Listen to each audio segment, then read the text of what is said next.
have the kind of power that they once did. But I think the bigger picture here, Piers, is this. You have millions of people who have broken the law and come here illegally. They're in the country. I think that Trump has a referendum or a mandate, not simply to seal the border against new illegals, but also to send the illegals who are here back home. Now, the Democrats are saying, no, what you need to do now is set up an elaborate judicial process where each of these, let's just say 5, 7, 10 million illegals all get to go to court over a period of months, if not years. And so in effect, what it does is it makes permanent the illegal move on the part of the Biden administration to bring all those people here for entirely nefarious political. Dinesh D'Souza completely owns these insane wackos defending criminal deportations. He was joined with another common sense individual, Jack Posobiec,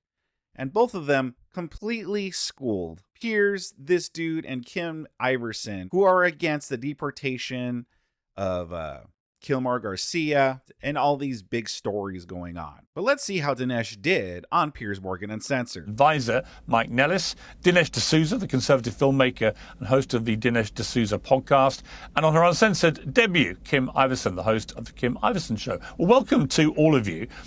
Mike Nellis, let's start first of all with Kilmar Garcia. What's your assessment of it? Yeah, my take on this is that, look, the American people voted for stronger border security. They voted to get dangerous criminals, violent criminals out of this country. I accept that. I also want that. What I don't think the American people voted for is getting rid of due process. The way you determine whether somebody is a criminal in this country is through the judicial system. You have to go through that process, and there are processes that are set up to remove people like Kilmar or anybody else. The federal government has produced no evidence that Kilmar is a danger. He was doing everything that he was supposed to do, everything the federal government was telling him to do. He was following the instructions he was given by ICE. The only evidence the conservative movement that the Trump administration has made is that he owns a bull's hat. And if we're going to start throwing away people and locking them up because they have bull's hats, we have a lot bigger problems in this country than people coming across the border. And look, I would put it this way. We have Dinesh on the panel today. Like, Dinesh, like you are someone I have profound disagreements with. I'm sure we're going to get into some of those today. You were born in India and you're here legally. I want you here. I support your right to free speech. But if we start throwing people like you out of the country with the Democratic president, like, that's not right either. And I don't want that. And I want to make sure that people have access to due process. So they've got to show that Kilmar is a dangerous criminal, which I don't think they can do, because otherwise they would have already done it. Otherwise, we need to bring this guy home. That's what the Supreme Court has ruled. And every day that Trump is not listening to the Supreme Court, we're in the middle of a constitutional crisis. Okay, well, let's go to Dinesh for a response to that. Well, let's look at the differences between me and Kilmar. For one, I came to the country legally as an exchange student. I then became a foreign student and went to Dartmouth. Then I went through a process of getting a green card legally to work. I went through 5 years of naturalization. So I came to the country in 1978. I only became a citizen in 1991. This guy, Kilmar, came to the country illegally. So start right there. This was a guy who sneaked into the country in violation of law. That alone makes him a criminal. Now, the question is, what do we do about people like Kilmar? The accomplishment, Piers, you noted, Trump has sealed the borders, so it's difficult for new Kilmars to sneak across. But we still have millions of people who are flagrantly and deliberately allowed in by Biden, and just millions of illegals in the country. Does Trump have the right to send those people home? That's the first question we have to ask. Now, an immigration judge admittedly looked at this case and said, yes, I kind of accept that this guy was a gang member based upon an identification apparently by someone in the gang. Note also that the judge said about Kilmar, if he goes back to El Salvador, he will be in danger of being killed by a rival gang. That alone implies that the guy himself was a gang member. Why would a rival gang target him if he wasn't himself in a gang? So the Trump administration has made this determination based upon the facts of the case. They've sent him to his native country, El Salvador. He's a citizen of El Salvador. It's the job of the Salvadoran government to decide what to do about his gang membership or his criminal status. That is not really our concern. So I do see these notable differences between Kilmar and Dinesh. I mean, absolutely 100% correct by Dinesh. Yeah, also too, this dude is a suspected human trafficker. There was an incident where he got pulled over, and there was 8 other people in the car with him, no luggage, and he said himself that he drove from Texas with these people to Maryland. Yeah, was he convicted of it? Was he charged with anything? No, and I don't know what happened with the police there. I don't know why the police didn't bring him in. But I mean, if you're to use common sense logic, that absolutely sounds like it was human trafficking. It's not like he said he didn't answer any questions, really. He answered questions with questions. It's not like he gave an explanation like, oh, this is my family. They're visiting here. I picked them all the way up from Texas. No excuses whatsoever. Why he wasn't arrested that night, I don't know. Every day, more information comes out about this guy, and it's making the Democrats look stupid. He did have due process. He did go to court. He showed that he had a reasonable fear of going back to Brazil because of the actions of that rival gang. He's been found with MS-13. They let him stay here. He wasn't a legal citizen. He just had a legal protection against deportation. It doesn't last forever. It is finite. So his wife took out a temporary restraining order from the guy, filed the whole thing about it, listing how he's physically abusive. I mean, all signs, you shake up that, is he an MS-13 gang member? You shake up that magic 8-ball, it would say all signs point to yes. Right. The point that I'm but making I would argue back at... Yeah, go on. Sorry, Piers, can I follow up? Which is the point that I'm making is they have not had to face a judge in order to deport this man, and they've made a determination without providing any evidence. That's very easy to see a Democratic version of Donald Trump doing this to someone that they disagree with, like you. It's not that I'm questioning your immigration status or anything. I'm saying that there is a due process in this country, and we have to get those things right. Kilmar was already going through that process with ICE. And we can attack people because they came here illegally. A lot of our ancestors came here illegally. If I had to guess, I'm Irish and Italian. A lot of my ancestors probably. This guy, he's trying to appear like he's sent or whatever like that. But once they go with a lot of people in the past came here illegally, oof. Yeah, no, that sounds like lefty rhetoric to me. Once again, I want to say, and I've been saying this a ton, but it's funny that these people, they want people to just be able to come in here without doing the due process of actually going through the process of becoming a legal citizen like Dinesh did. But when it comes to getting them out of here, then they want their due process. Now they want to follow a process. All of a sudden, they want a process and procedure follow. Didn't come here through the proper channels either. And what I want to make sure is we don't fall down a slippery slope where we're not having due process. Well, first of all, I think also, Dinesh. Well, hang on, Dinesh. Before you respond, I would on that ICE point. My understanding about this guy is that for the last few years, every year he has been interviewed by ICE. He has no criminal record.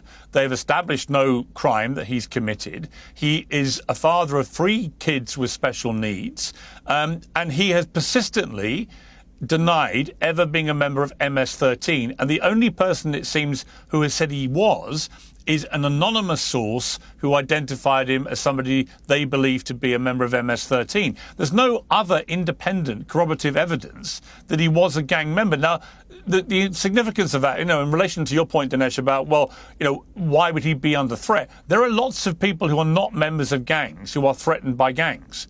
Right, one of the tactics that gangs often use is extortion, racketeering, threats, and so on, harassment. We know this. It goes back to the mob, right? I mean, this is how they made a lot of their money. So I think the idea that he would have to be a gang member himself to be under threat from a gang, I don't think that is credible in his case. If you look at the background to it, there could be plenty of other reasons. But surely the fact that ICE was seeing him every year but did not determine that he should be deported is in his favour, isn't it? And at what point is he just then put on a plane and put into one of the worst hellholes of any prison anywhere in the world, purely because it seems to me of one anonymous source 8 years ago who thinks he recognised him as a gang member, when nobody else has corroborated that?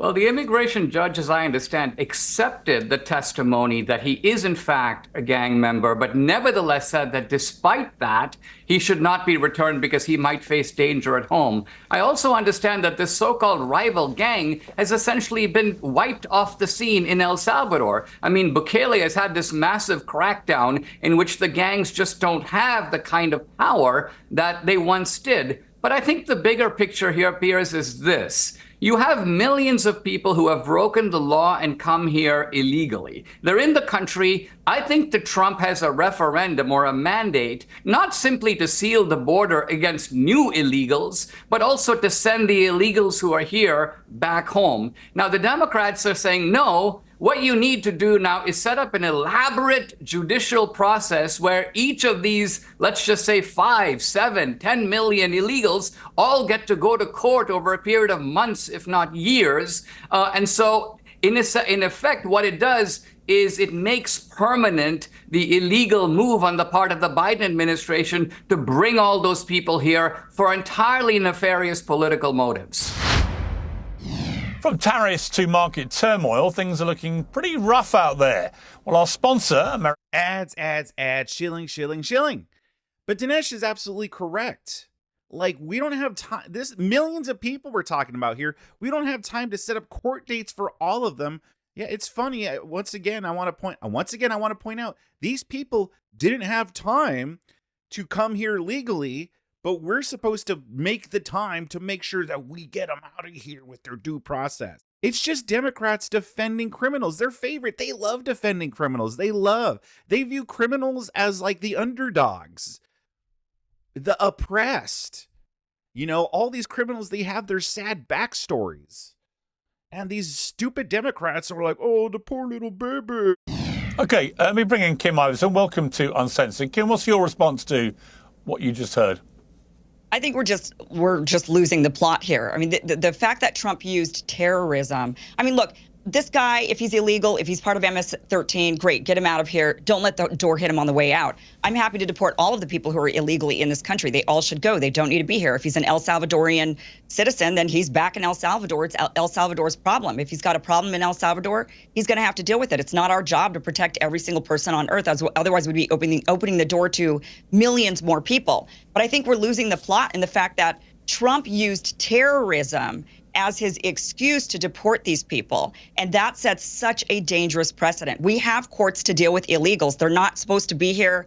We can put them through. We could do rocket dockets. We don't have to make it these long, drawn-out court cases that Dinesh is talking about. We can move them through the courts very, very quickly. And as Dinesh pointed out, the border is already secure. We don't have any new people coming through. So great. Now we just deal with the people that are here. We can't get rid of due process in order to do that. But terrorism, using terrorism, I mean, this is so dangerous. Talk about going back to Patriot Act. This is how we ended up with Guantanamo. This is how we ended up with black sites. This is how we ended up with indefinite detention. We don't want that. And this could be used against every single American. Once they set up these processes, they don't get rid of them. They use them, and they're gonna start using them against all of us. So terrorism as the reason, when we have laws in place to get rid of all of the illegals in this country, sets that dangerous precedent that we should all be extremely alarmed by. So I'm all about it. Get rid of all the illegals, sure. Let's not use terrorism. Let's not use the excuse of in the name of national security in order to get rid of all of our constitutional rights. You know, those go out the window. Due process, it just completely go. Yada, yada, yada. Stupid argument. You know, you see the prisons, the Brazilian prison that they're being sent to, deported to. You look at all the prisoners, they all look like gang members. They're all tatted up from head to toe. I don't see a single one that looks like, oh, that guy looks like he might be there wrongly. No, they all look like MS-13 gang members, which is been designated as a domestic terrorist group. Which, I mean, yeah, I think it is. I have no problem with MS-13 being labeled, being designated a domestic terrorist group. And it's not like they're just using, okay, we're just going to label any illegal as MS-13 as an excuse to get them out of here.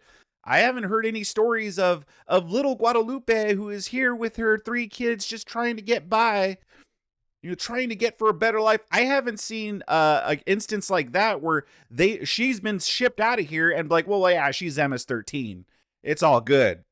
Yeah, no, everyone, you look at the pictures from the prison, everyone in that prison looks like they are MS-13. Court hearings disappear. We need to keep all of that in place. That is what makes America America. So I'm extremely alarmed by the use of terrorism as the excuse. Okay, Jack Posobiec, you posted this. They all have to go, and then unhumans. And there was a pretty big reaction to that. I mean, what did you mean by calling them unhuman? Well, Unhumans is actually, Piers, thanks so much for having me on. First time. But Unhumans is the name of the book, a New York Times bestseller that myself and Joshua Lysek put out last year. We talked about the secret history of communist revolutions and how to crush them. And we talk about how in the past the releasing of criminals and the coddling of criminals by people like the Bolsheviks or the French revolutionaries or the Chinese Communist Party were used as terror tactics against their own countries. And that's exactly what we see the Democrats doing now with the release of and the championing for the release of violent criminals into either the United States or back into the populace. You see this with Soros prosecutors. You see this with the reaction to Carmelo Anthony. And now you see this with this ridiculous political stunt, where Senator Chris Van Hollen is now on a plane down to El Salvador for, I guess, a special visit. I don't know if this is a first date kind of situation while he's down there with Albrego Garcia, but he's not going to visit with the actual members of the family of Rachel Morin and the 5 children that are left behind, who was killed and raped by an illegal alien member of MS-13 in his own state. And so you see this problem that the Democrats have, where, by the way, I love if the Democrats want to make this their argument for the midterms going to 2026. Please make illegal aliens and support for MS-13. Mike, please go tell all your buddies on the Democrat side. I would love for you to make this your argument going in, that we need more illegal aliens in the country. I'm right there with you, because I think that's perfect for the Democrats.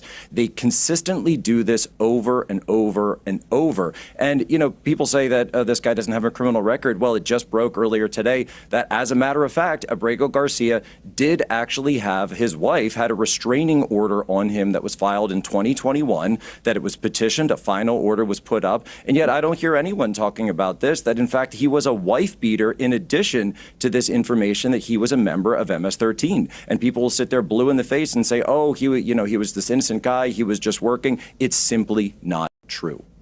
Yeah, and what's funny about that too is that these lefties, remember, believe all women? Remember, believe all women.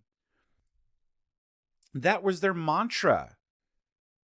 But now you have these people going, well, she could lie. Oh, now they acknowledge that women could lie when it doesn't support their cause. Now they could say that, well, sometimes women lie. And the difference between this woman and the Me Too movement, where people were just posting their shit on Twitter, was that this woman actually took out a temporary restraining order. She actually went ahead with some kind of legal process and wrote down her testimony about what he was doing. Now, listen, can she take out a temporary restraining order and lie about it? Yeah, I guess. I don't know what goes into. I don't know if she could be held in contempt if she is caught lying or something. I don't know if she could get in trouble for that, for a temporary restraining order. But at the very least, it's not just her posting allegations on Twitter. It's her actually going to law enforcement. Right, but you're saying it's simply not true. You believe 100% he was an MS-13 gang member.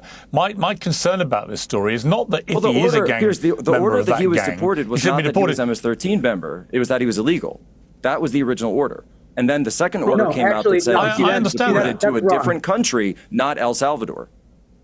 So hold on for just a second. First of all, Jack, great to meet you. Longtime fan. Like, you are one of the internet's biggest conspiracy theorists, and I'm very glad to be on this panel with you, so I could just call you out for that. But like everything, how was your Kamala Harris campaign last year? How did that go? Did that go as well as your weight loss, Mike? How are you still like this when there's still Ozempic? How are you still like this when Ozempic exists, Mike? Jack, hang on, let me talk for a second. Mike, how many steps are you up to today? No, if you're going to come out here and attack me personally, then I'm going to respond right back. What'd you say to me, though? I didn't hear it. If you're going to come out here and attack me personally, then I'm going to come right back. I'm happy to have it, buddy. I'm happy to have it. But look, here's the deal. This guy, this man, Kilmar, They've separated him from his wife and family. They've done it with no due process. There's no evidence. No, his wife separated him from his wife and family when she filed a restraining order on him. She doesn't want him home. She's in court. She's in court filing a restraining order. Shut up for a second and let somebody else talk. All right, you're going to get plenty of time. It's a long show. All right, and Piers is going to step in when I'm talking too much. The only person that I've seen talking about this restraining order is you. Maybe it's real, maybe it's not, but you don't have a track record of telling me. You don't care about what his wife actually filed in court. You are one of the biggest liars on the internet today. At the end of the day, I'm more than happy. I can provide you the order right now. Provide your order right now. Here's the number. This man is violent. They should have no problem facing a judge, but they don't want to face a judge. They don't want to go through. She did face the judge. That's because they know they don't have anything, and you know it too. She faced the judge when she went in for a restraining order on him. Yeah, Dinesh, I want to ask you, Dinesh. You don't know about it because you haven't actually looked up the receipts, Mike. So the problem, Jack, is you don't have any credibility on anything. I'm happy to provide you the order. Let's try and keep the Let's try and keep the ad hominem attacks to a limited number, please. Dinesh, you want to get in here? Yeah, I think this is not a dispute of ill will here. By and large, today, the journalist Andy Ngo reported, and he provided receipts. He showed the court document where Albrego, Garcia's wife, did file the restraining order. He noted the irony that she is now claiming that he is a wonderful husband and is apparently raising a whole bunch of money off of his name. So, this was what came out this morning with accompanying receipts. I think the big question here is this. On this issue of deporting illegals, who should be making the decision? I think the reason that Trump has declared the invasion, it's part of his way of saying, listen, I ran for election in front of 300 million people, and I was given a mandate to do this. So shouldn't it be my call as to whether or not somebody who is illegally in this country gets to stay here or goes home? It was, in fact, Biden's call for the past 4 years to bring all these illegals here. Why shouldn't it now be my call to send them home? These judges have not been elected by anybody. So sure, there is a due process that should be held. But if you declare an invasion, I think this was the logic of declaring the invasion. And what else do you call swarms, not tens, not thousands, not hundreds of thousands, but millions of people coming illegally into the country? What is that if not an invasion? He was also elected to but I would get say rid of government overreach. I would say and yet we've allowed it. Now, maybe absolutely. That's another thing that these freaking lefties aren't factoring in. We had an unprecedented amount of people over the last 4 years, millions of people that are in this country illegally. The borders were pretty much just wide. Doors open, boys.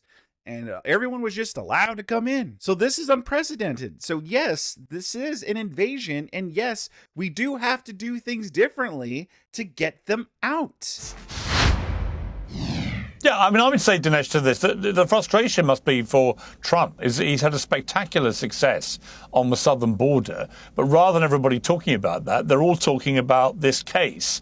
Because at the moment, most people are not satisfied that there's been enough evidence produced that he is a member of MS-13. And I think the simplest thing would be if they just produce all the evidence. It seems to me very strange that he is every year interviewed by ICE, but is never deported as a result of those interviews, that he has no criminal record, notwithstanding the story that I saw this morning as well about the restraining order. That wouldn't necessarily infer a criminal conviction. I don't think it's automatic that if you get a restraining order, there's any crime is being accepted as having been committed. So, it's a complicated story. And the problem is, the more of these stories you have, the more distraction it will prove to be to the bigger picture, which is that Trump is delivering on his promise on the southern border. And so I think that there's a political aspect to this where if I was Donald Trump, actually it's easier to bring this guy back and face due process and actually go through the story and see whether he was a gang member or not definitively. And if he was, then kick him out. Then no one's going to argue. But they're arguing because at the moment there's not enough evidence that's been produced. The reason they're arguing, Piers, is that if Trump were to relent and bring this one guy back, there would immediately be 10 other guys to take his place. And you'd have people on panels like this one saying, show me the evidence that this guy did this and show me the evidence that that guy did that. Here's the point. If you have a home and you've had a home invasion by 100 people who are now in your home, Now, you've sealed the fence. There are no new home invaders coming, but that isn't the extent of what Trump ran on. Trump also ran on getting the home invaders out. Now, the Democrats are saying, well, the home invaders might have crept into your house illegally, but they really aren't committing any further crimes while they're here. And therefore, you now have to have court hearings for each one of them before you expel them. That, I think, is the underlying absurdity of the situation. But what I would have done, okay, but I'll bring Kim back in here. What I would have done, well, hang on one sec. What I would have done, Kim, I think, I would have started with the convicted criminal illegal immigrants, of which there are many, and I would have deported all of those. Then I don't think anyone would have been arguing.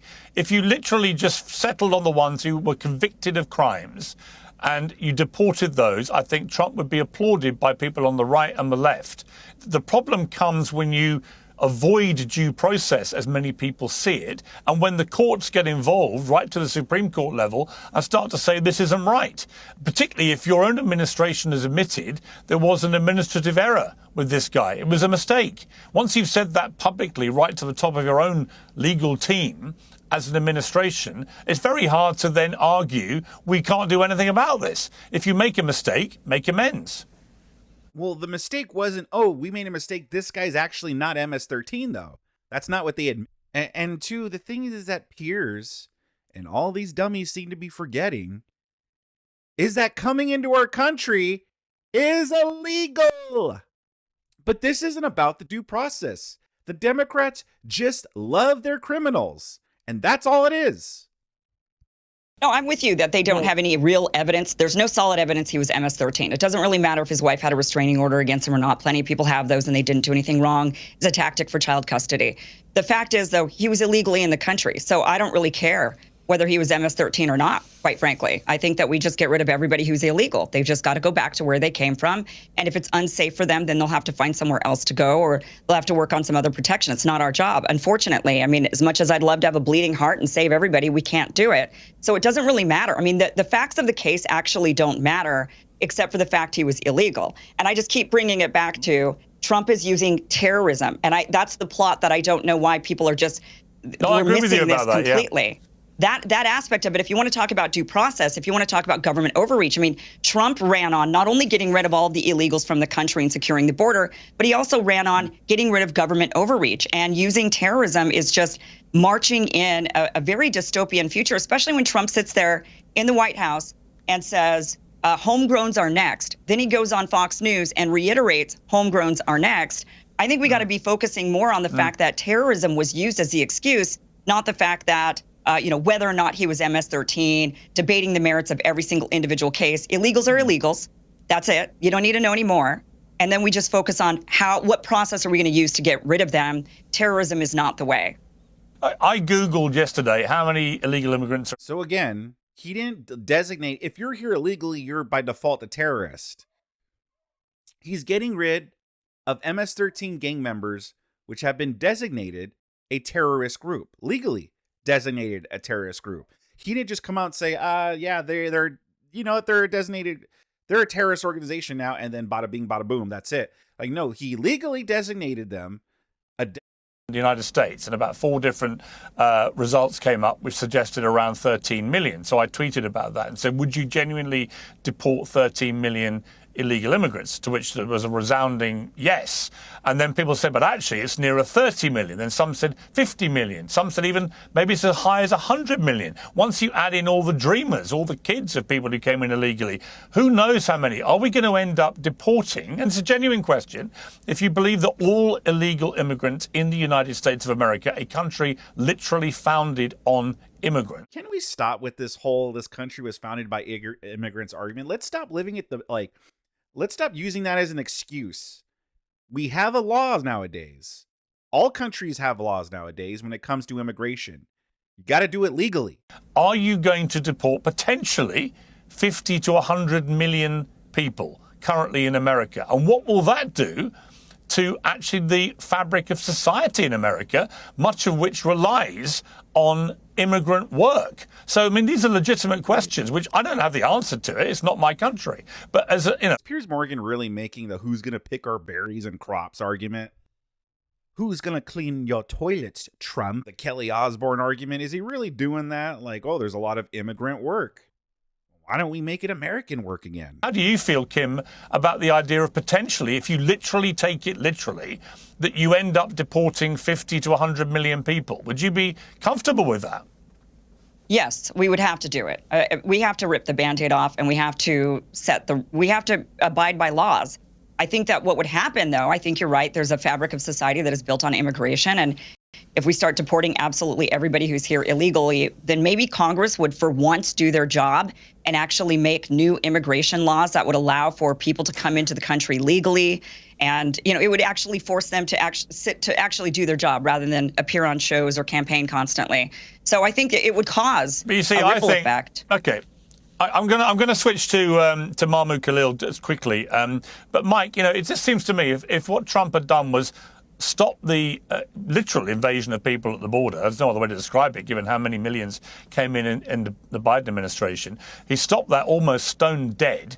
If he then deported all the convicted criminal illegal immigrants, that would have been a stunning success for his administration on the issue of illegal immigration, it seems to me. It's when you start going into, everyone that's ever come in illegally, it is a gigantic number of people. And a lot of those people do a lot of the shittier jobs in America, right? And are needed for those jobs. And, who's going to get their hands dirty and replace them? I don't know the answer, but I do know it's a really difficult issue once you move past those who've actually committed crimes, which I think is a win-win for any political group, whether you're on the left or right. But let's turn to, just quickly, Mahmoud Khalil. So he's the leader of this protest group at Colombia, leading this mob. The difference with him is he is a green card holder. But, Mike, I've seen Democrats trying to defend this and saying that he should not be deported. But it seems to me a pretty open and shut case with him. This guy was brazenly, openly supporting what Hamas did. Apparently, he was reportedly seen handing out pro-Hamas literature. The mob that he was fronting, members of that mob, not him personally, but members of the mob went in and committed acts of vandalism, of violence. They attacked people and so on, all of which would be grounds to deport somebody on a green card, wouldn't it? I mean, if he'd repeated any of his pro-Hamas sentiment at a green card interview, he would never have got a green card in the first place. Well, I think for me, this just comes back to due process. Like, I think anybody who's waving a pro-Hamas flag or handing out pro-Hamas flyers is ridiculous, and I don't want anything to do with them. But I don't want a federal government that's just going to deport people because they don't like what they say. And if he's here legally and if he's here with a green card, I want to make sure that that the Trump administration follows the law. They were arguing that this guy was coordinating with Hamas and causing terror incidents here in the United States. They need to be able to prove that and show it. And it's just like the situation with Kilmar. The Trump administration is flagrantly violating the law. They're not listening to the Supreme Court. They're not listening to any other judge. And I think it's a dangerous precedent because if they can remove this guy, or they can remove Kilmar without due process, they can really start coming after anybody. And as Kim pointed out earlier, Trump is talking about going after homegrown people next. And I don't even know what that means, but they're throwing people into dangerous El Salvadorian prisons with a guy who calls himself the coolest dictator in the world. That does not seem like a recipe for freedom or civil liberties or anything like that. It's just dangerous. So making sure that we follow the law, making sure we follow due process, just do it the right way. I'm all for getting out anybody who is a dangerous criminal, get them out. But we got to do it the right way. Okay, let's turn to Harvard. This interesting situation where Trump has now basically withdrawn $2 billion worth in federal funding. I had no idea, Dinesh, that Harvard has private endowments valued at $53.2 billion. Why on earth are they also getting $2 billion worth of federal funding? I don't get it, and particularly if they're going to spew obviously very partisan, anti-Trump, pro-far left woke agendas, as Harvard has been doing for the last few years. I don't see any reason why they should continue to be getting $2 billion worth of federal funding. Do you? Absolutely not. These universities have been part of a collusive racket with the government itself. If you look at university prices, they've been going up dramatically, far in excess of inflation. Now, why is that? The simple answer is that the money is largely coming from the federal government, and it comes many different ways. Research grants, Pell grants. So the students are getting grants, the faculty is getting grants, the administration is getting grants. Now, Harvard is notorious because they, of course, have this massive endowment, but even other colleges that don't have the endowment are heavily subsidized by the government. Now, you can take government subsidies, but then you are subject to federal laws. The left knows this. They went after Bob Jones University a generation ago. They said, listen, you are discriminating against blacks, and so we're going to yank your federal funding. Basically, all that's going on now is that the right has learned to play exactly the same game and use the levers of the federal government against these universities. So Trump's position is that, okay, it's not just, you're not just not allowed to discriminate against whites, you're not allowed to discriminate you're not just not allowed to discriminate against blacks, you're not allowed to discriminate against any racial or ethnic group. And Harvard manifestly does do that. They have all kinds of DEI programs. They have separate graduations for different ethnic groups. So the government is fully entitled to begin the civil rights investigation and begin the process of removing federal funds from this very well-endowed university. Did he say well-endowed university? That's hilarious and kind of weird. But anyway, in all seriousness, it's one of those common sense logic things. Like, these colleges are definitely indoctrination camps, indoctrinating people into the lefty ideology. The lefty ideology, by the way, is very anti-American, very anti-white male, anti-American values. And so it's just common sense that maybe we shouldn't fund some of these colleges. Again, common sense dictates, if any other country, would any other country want to fund colleges for this nonsense? But how did you guys think this panel went down? If you want to see the complete panel, I have a link down in the description below. I thought Dinesh D'Souza did great. I think Jack Posobiec did great. Everyone else was just a complete fail. But sound off in the comment section below with all your thoughts. Give this video a like if you liked it. And if you really liked it, please consider subscribing to my channel. You'll be helping me out a lot. If you like Piers Morgan panels, if you like Dinesh D'Souza, I got more content like this that I think you'll enjoy.